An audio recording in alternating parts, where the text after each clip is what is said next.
Hello friends, welcome to Study Market. तो आज के इस वीडियो में हम लोग गणित की बहुत ही छोटी लेकिन बहुत ही महत्वपूर्ण याद रखने योग्य कुछ बातें हैं, आइए उनको देखते हैं। यहाँ पे अगर एक अंक की सबसे छोटी संख्या पूछी जाए आपसे, एक अंक की सबसे छोटी संख्या कौन सी होती है, तो एक अंक की सबसे छोटी संख्या यहाँ पे एक होती है। ठीक, एक अंक की सबसे छोटी संख्या एक होती है। अगला है हमारा एक अंक की सबसे बड़ी संख्या। तो एक अंक की सबसे बड़ी संख्या क्या होती है गणित में, तो एक अंक की सबसे बड़ी संख्या 9 होती है। अगर 1 से आप 9 तक गिनती गिनेंगे तो 10 अगर करेंगे तो वो हो जाएगा 2 अंक की सबसे छोटी संख्या हो जाएगा। ठीक है, यहाँ पे एक अंक की बात हो रही है, तो एक अंक की सबसे बड़ी संख्या 9 होती है। यहाँ पे देखिए 2 अंकों की सबसे छोटी संख्या क्या है, देखिए 9 के बाद 10 आ रहा है, यानी 10 अगला नंबर जो है वो 2 अंक की सबसे छोटी संख्या होती है 10। 2 अंक की सबसे छोटी संख्या 10 हो जाएगी। अगला है हमारा 2 अंकों की सबसे बड़ी संख्या। अगर 2 अंकों की सबसे बड़ी संख्या बोला जाए तो क्या हो जाएगा, 99 हो जाएगा, क्योंकि यही सबसे बड़ा नंबर है 2 अंकों का।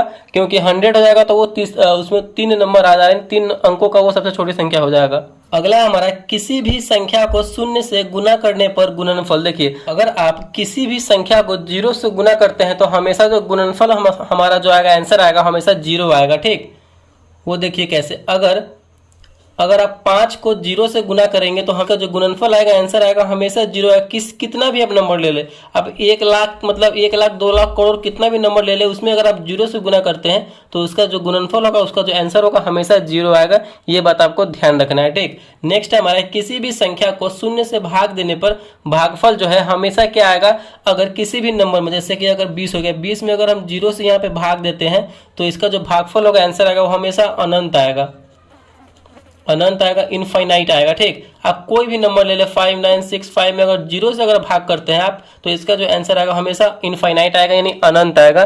तो ये आपको ध्यान रखना है।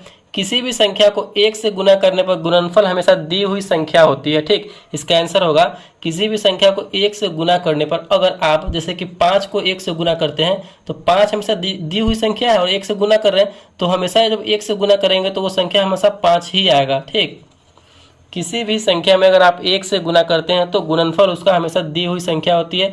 अगर आप 650 में अगर आप 1 से गुना करेंगे तो आपका 650 ही आंसर आएगा। अगर आप 20,000 में जो है आप 1 से गुना करेंगे तो आपका आंसर 20,000 ही आएगा। तो ये आपको ध्यान रखना है। अगला है हमारा किसी भी संख्या में 1 से भाग देने पर भागफल दी हुई संख्या होती है। देखिए कहने का मतलब है, किसी भी संख्या में अगर आप 1 से भाग देंगे तो जितना से भाग दे रहे हैं, 25 से आप भाग दे रहे हैं, किस में, 25 में 1 से भाग दे रहे हैं, तो जो हमारा आंसर आएगा हमेशा वो 25 ही आएगा, यानी दी हुई संख्या ही उसका आंसर होता है। अगर आप इतना में 1 से भाग देंगे तो इतना ही आंसर आएगा, 265 ही आएगा। अगर आप 700 में 1 से भाग देंगे तो आपका 700 ही आएगा। यानी किसी भी संख्या में 1 से भाग देने पर भागफल दी हुई संख्या ही होती है।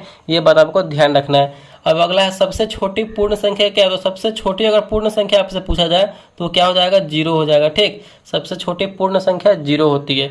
अगला हमारा सबसे बड़ी संख्या का निरूपण असंभव है। सबसे बड़ी संख्या कहने का मतलब क्या है, कि मतलब संख्या कहाँ तक लास्ट हो ये किसी को पता नहीं, ये निरूपण करना, उसका पता लगाना पाना असंभव है। करोड़, 2 करोड़, अरब, खरब, ये मतलब आप पता ही नहीं कर सकते हैं कि संख्या का भी अंत हो जाएगा। तो ये संख्या का अंत कर पाना यानी निरूपण कर पाना असंभव है। तो यहाँ पे ये हो जाएगा। नेक्स्ट हमारा सभी पूर्ण संख्या, प्रकृत संख्या एवं पूर्णांक संख्या परिमेय संख्या होती है। तो ये कुछ महत्वपूर्ण बातें थी मैथ में।